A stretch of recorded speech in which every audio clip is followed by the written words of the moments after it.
Venham estudar o Evangelho segundo o Espiritismo com o Grupo Espírita Amadeu Ferretti. Estamos apresentando a palestra sobre o capítulo 3º, Há muitas moradas na casa de meu pai, itens 13 a 15, Mundos de expiações e provas, pelo expositor Matheus Castro, do Grupo Espírita Amadeu Ferretti. Boa tarde, meus irmãos e minhas irmãs. Possamos agora começarmos a nossa harmonização, a nos serenarmos, pacificarmos nossas emoções e nossos sentimentos por meio de uma prece. Deus, nosso Pai amado, Criador dos mundos e de todos os seres. Jesus, nosso Mestre amigo, de misericórdia, governador do nosso planeta, aquele que cuida de nós e vela por nós incessantemente a todo tempo. Amigos da espiritualidade que nos acompanham, que nos auxiliam, que intercedem por nós. Agradecemos por esse momento que nós temos de refletirmos, de pensarmos sobre o nosso mundo, sobre a nossa realidade, a partir dos ensinamentos do Cristo, a partir dos ensinamentos da mensagem de amor, da lei do amor, da lei do progresso, que foram legados pelo nosso Pai. Que possamos nos colocarmos em condições de receber os benefícios desse momento e que a espiritualidade amiga possa estar conosco, que qualquer espírito que porventura esteja nos acompanhando também possa usufruir dos frutos, dos benefícios dessa nossa atividade, desse nosso estudo de hoje. E que assim, meu Pai, possamos ter um bom momento de estudo, um momento de reflexão e darmos mais um passinho adiante na nossa caminhada evolutiva. Que assim seja. Então, meus irmãos, minhas irmãs, que possamos ter uma boa tarde, que possamos ter um bom momento de estudo, para aqueles e para aquelas que porventura possam ver esse vídeo depois, assim como para os irmãos, para as irmãs que também pertencem, participam de outras casas, estejam acompanhando esse nosso estudo. Sejam muito bem-vindos, sejam muito bem-vindas. E que hoje nós iremos dar continuidade aos estudos do Evangelho, pelo Grupo Espírita Amadeu Ferretti, essa casa maravilhosa, que tanto nos acolhe, que tanto nos proporciona coisas boas. Hoje, o tema do nosso estudo é o mundo de provas e expiações, que é o nosso, que é onde nós nos encontramos nesse momento aqui na Terra. Só para relembrar, que é importante, provas e expiações é uma classificação espiritual. Na verdade, é a classificação dos mundos, dos planetas, de acordo com o seu teor de evolução espiritual. Isso quer dizer, que ainda precisamos galgar alguns passinhos, na nossa caminhada evolutiva. E, começando o nosso estudo, é sempre muito bom quando a gente para e pensa, Quando nós vemos, olhamos o nosso mundo, olhamos a nossa realidade, o que nós vemos? O que está ao nosso redor?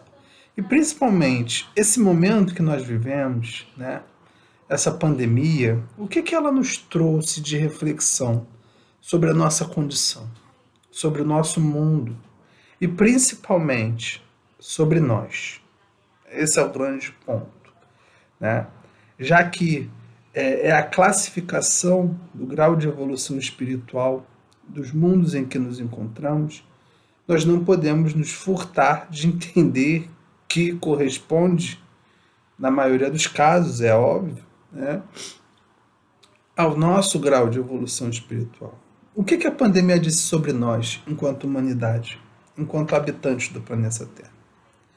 Bem, em primeiro lugar, o que a gente viu, né? Eu acho que é possível falarmos assim, foi uma grande mobilização da humanidade, né? Sobretudo no seu caráter intelectual, para fazer o combate, né, ao vírus, minimizar os seus impactos destrutivos, né? Então você vê que houve uma grande dedicação no nível intelectual, no nível científico, né? Envolvendo capacidades, envolvendo atividades muitas vezes inéditas na história do desenvolvimento da ciência. Desde o rastreamento genético do vírus, o desenvolvimento de vacinas em tempo recorde, né? Foram tantas outras descobertas que a ciência, né, e que a nossa capacidade intelectual em desenvolvimento, mas já razoavelmente desenvolvida, a ciência, com a tecnologia, né, e que consegue nos proporcionar um grau de bem-estar que a gente tem que realmente reconhecer, né? Um grande exemplo disso é que as casas espíritas, corretamente, elas fecharam, né, para ajudar, para dar o seu quinhão de contribuição, o seu sacrifício na contenção da disseminação do vírus. E que, ainda assim, né, nós conseguimos manter a maioria das nossas atividades por meio da tecnologia, dos aparelhos, dos celulares, computadores, tablets, etc. Né? Olha, o quanto a ciência e a tecnologia caminharam, né? E que nós conseguimos hoje utilizá-lo, né? E mesmo assim, nos fazermos presentes em meio a essa ausência, por meio, né, do nosso avanço intelectual. Então, isso é um ponto muito importante, né? Então, a gente já começa a observar que uma das características importantes dos mundos de provas e expiações e provas como o nosso, né, é o adiantamento intelectual dos seus habitantes e das suas habitantes, né? Então a gente vê que esse mundo, né, já tem coisas importantes avançadas. Isso é muito bacana, né? E no Evangelho segundo o Espiritismo está escrito da seguinte maneira: a superioridade da inteligência em grande número dos seus habitantes indica que a Terra não é um mundo primitivo, destinado à encarnação dos espíritos que acabaram de sair das mãos do Criador. As qualidades inatas que eles trazem consigo constituem a prova de que já viveram e realizaram certo progresso. O que essa frase nos diz de relevante, né? Em primeiro lugar, nós tivemos outras experiências encarnatórias. Ponto fundamental. Nós não viemos, né, fresquinhos, né, direto do forninho do nosso Pai. Nós já tivemos um conjunto de experiências e nesse conjunto de experiências realizamos certo progresso. Ou seja, já tivemos passos dados na nossa caminhada evolutiva e isto é comprovado pela nossa capacidade intelectual, né? Contudo, né, entretanto, essa nossa realidade ela também nos demonstra um outro lado dessa moeda, né?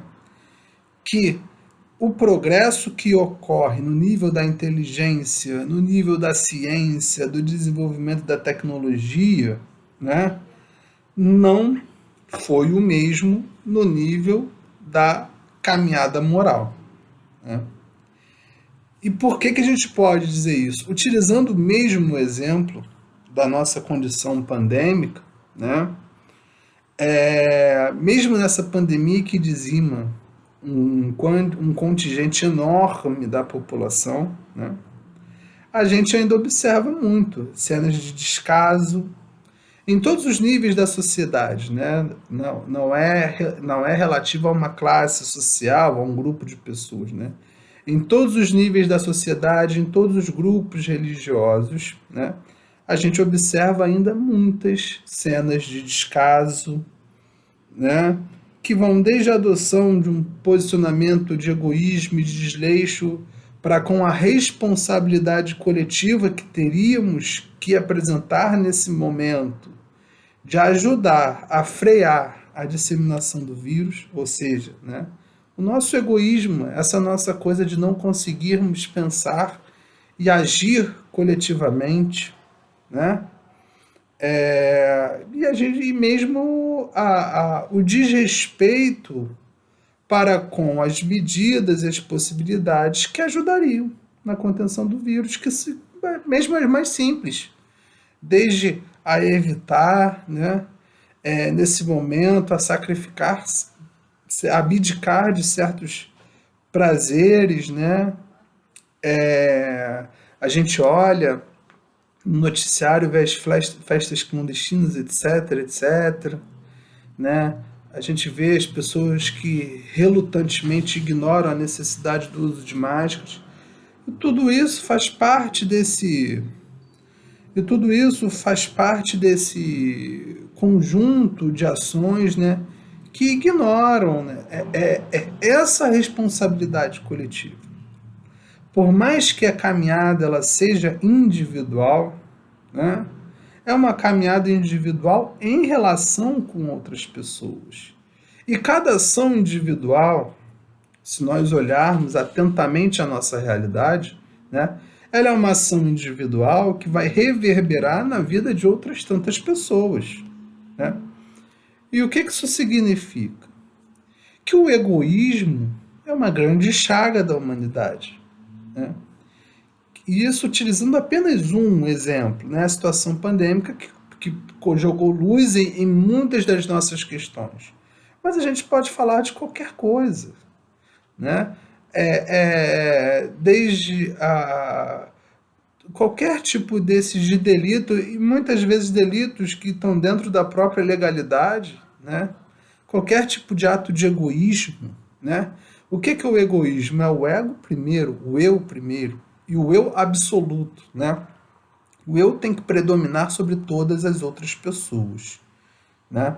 Então, assim, a gente já vê, né, nesse processo, né, a situação espiritual da Terra, que é a situação espiritual da humanidade, dos seus e das suas habitantes, né, marcado por um grande atraso moral. Isso não quer dizer que a gente com isso deva ficar, né, em uma crítica muitas vezes abstrata, né, de políticos, de governantes, mas nossa, é necessário fazermos autocrítica, né? Porque se estamos aqui, né, nós pertencemos a esse espaço, né? Nós pertencemos a esse conjunto aqui, né? Nós encontramos em patamar de semelhança, né, com todos os demais e todas as demais habitantes da Terra. Então, e se a primeira marca, né, e a grande mostra dessa ausência da evolução espiritual é o egoísmo, né, a gente também tem participação nisso. Nós não somos egoístas? Será que se a gente olha bem lá no fundinho, né, das nossas ações, das nossas atitudes, a gente não tem atos, ações, momentos, pensamentos egoístas, né? Então é um ponto importantíssimo que a gente tem que parar, né? Reparar, refletir, né? Que é justamente essa nossa adequação, né? E é justamente por isso que estamos aqui nesse mundo.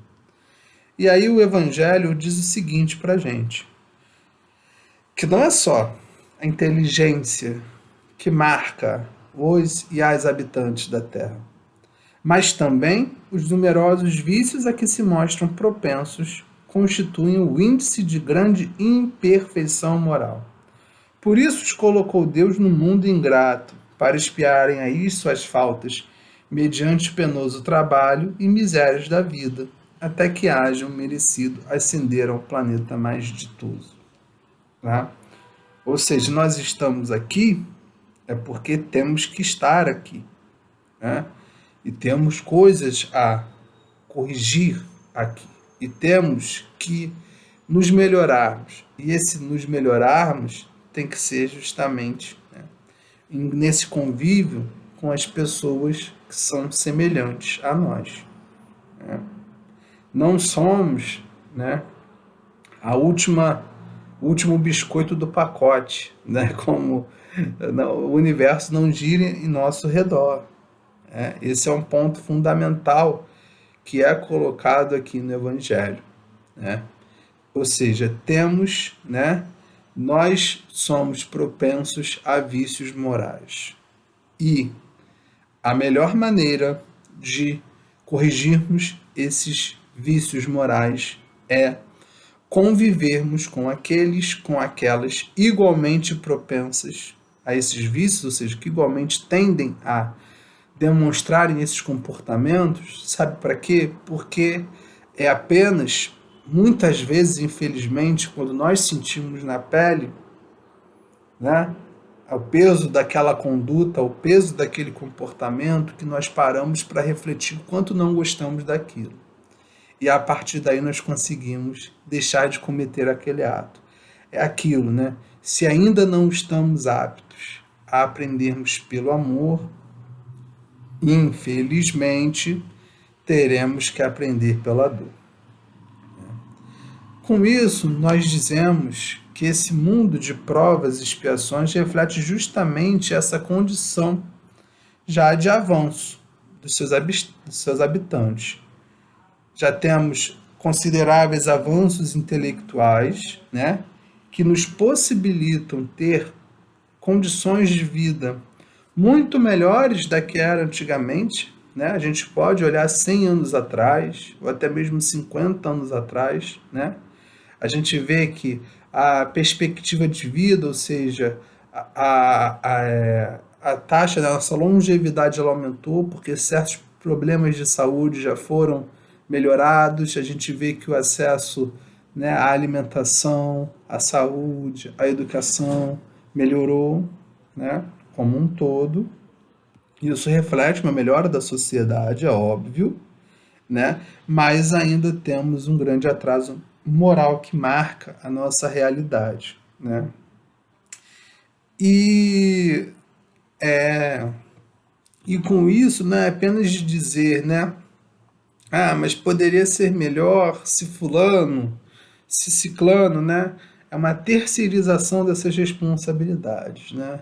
É claro que poderia ser melhor se fulano, se ciclano, se X, se Y fossem melhores. Mas e nós? Será que nós somos perfeitos em um mundo imperfeito? Né? Não, né? Infelizmente a resposta é não somos. Nós temos que melhorar aqui. E é por isso que estamos aqui, né, para nos melhorarmos. E mesmo, né, é um retrato dessa nossa própria humanidade, né, que as nossas leis ainda são leis que refletem justamente esse egoísmo, esse individualismo, né, essa desconsideração pela comunidade. A gente vê que conforme a humanidade avança, mesmo as leis, né, mesmo as estruturas da sociedade, elas se movimentam junto com as pessoas. Né? Então, né, a gente vê que há uma tendência que, quanto maior for a nossa evolução, mais justas teremos leis, mais justas serão as estruturas da sociedade. Né? A gente vê, por exemplo, né, em uma sociedade, né, ainda não tão desenvolvida como éramos há 500, até mesmo 200, 300 anos atrás, era legalmente possível uma pessoa ter escravos, né? É uma pessoa ser dona de outra pessoa. Olha só, né? Isso era permitido pela lei. Por quê?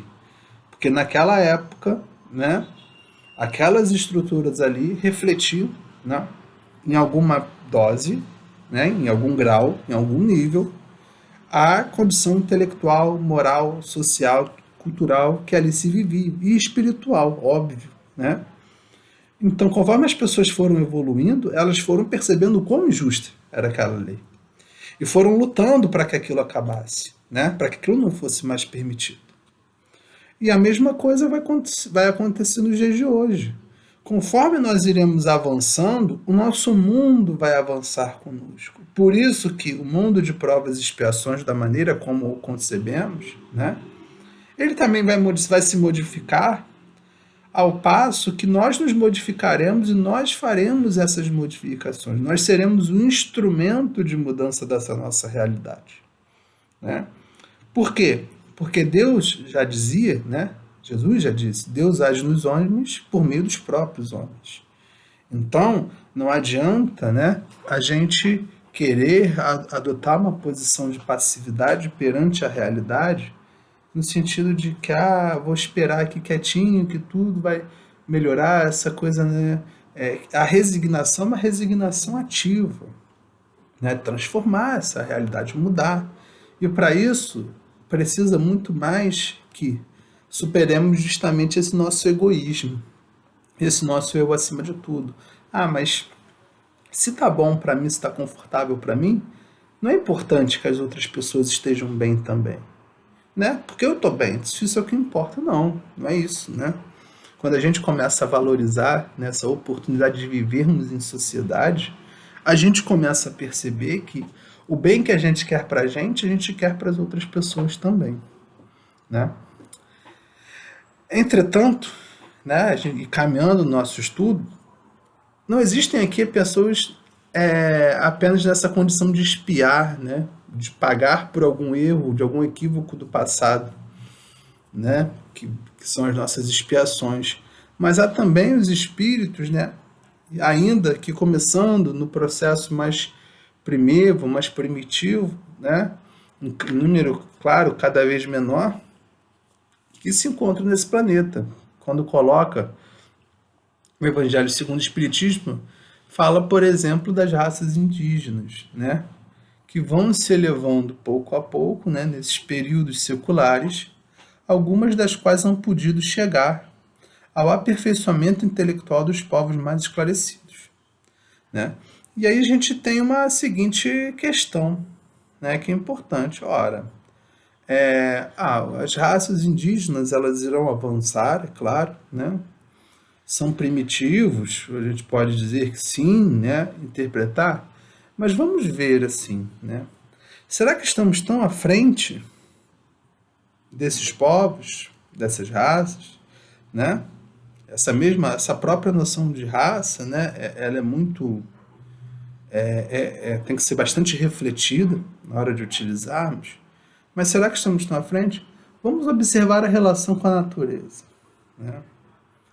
A nossa evolução intelectual sem uma evolução moral faz com que a relação, né, nossa, em teoria, né, mais avançados em determinados pontos, temos uma relação totalmente destrutiva com a natureza, né?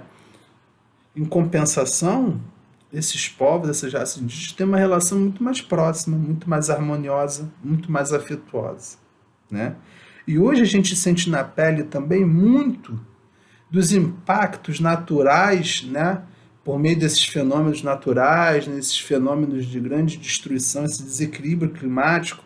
A gente olha para a Europa, as mortes de chuva, né? Por chuva, a gente vai para o Canadá, um país geralmente frio demais, né? Tendo temperaturas de 50 graus, e isso é responsabilidade nossa, dos seres humanos, né?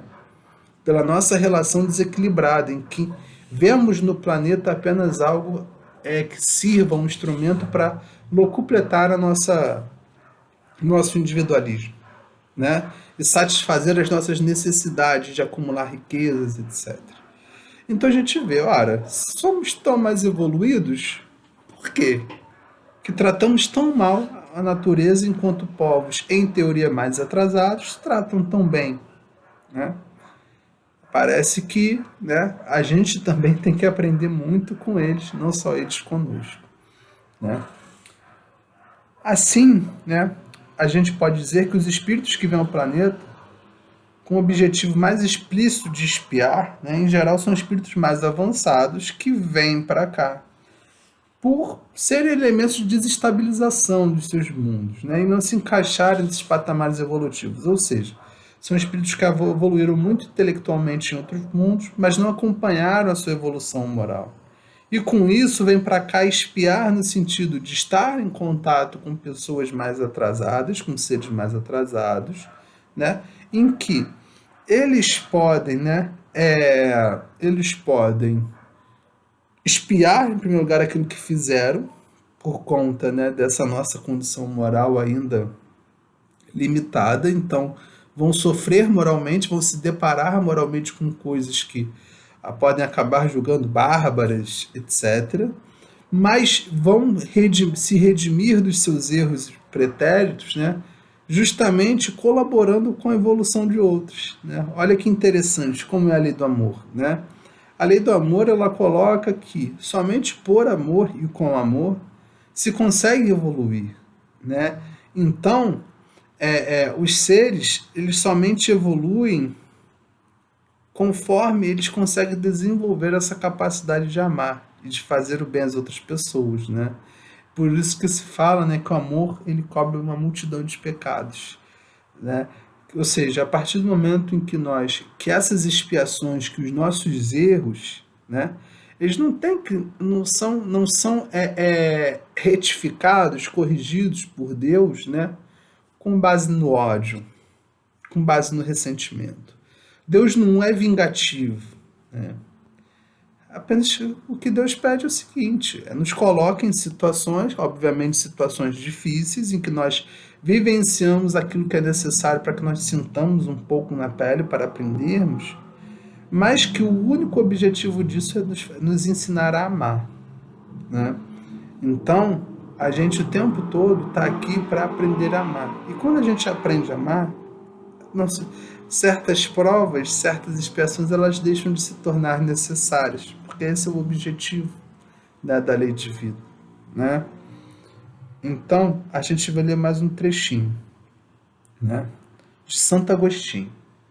A Terra, conseguintemente, oferece um dos tipos de mundos expiatórios, cuja variedade é infinita, mas revelando todos como caráter comum o servirem de lugar de exílio para espíritos rebeldes à lei de Deus. Esses espíritos têm aí de lutar ao mesmo tempo com a perversidade dos homens e com a inclemência da natureza, duplo e árduo trabalho que simultaneamente desenvolve as qualidades do coração e as da inteligência. É assim que Deus, em sua bondade, faz com que o próprio castigo se redunde em proveito do progresso do espírito.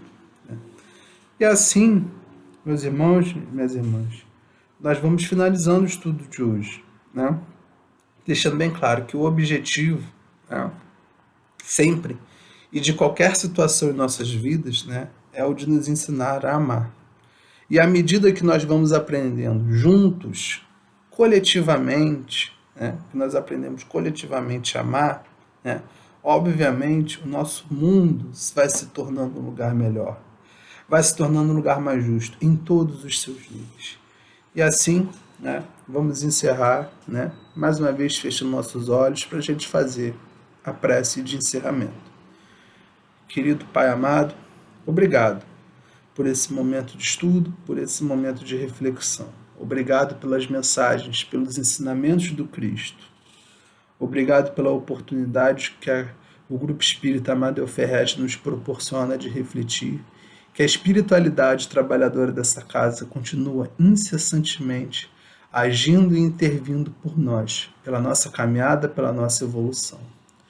E que possamos, Pai, melhores, mais harmonizados, refletirmos sobre a nossa vida e colocarmos em prática tudo aquilo que nós viemos aprendendo nesse tempo.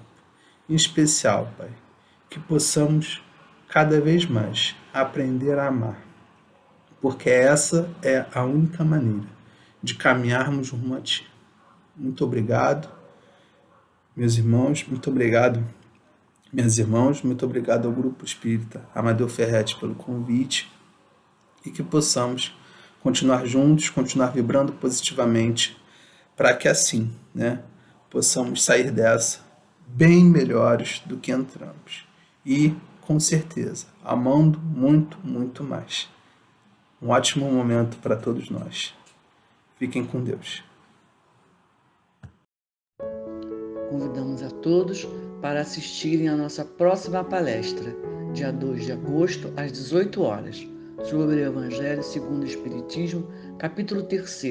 Há muitas moradas na casa de meu Pai, itens 16 a 18, Mundos Regeneradores, pela expositora Nádia Braga, do Centro Espírita Apóstolo e Estevão. Aguardamos vocês!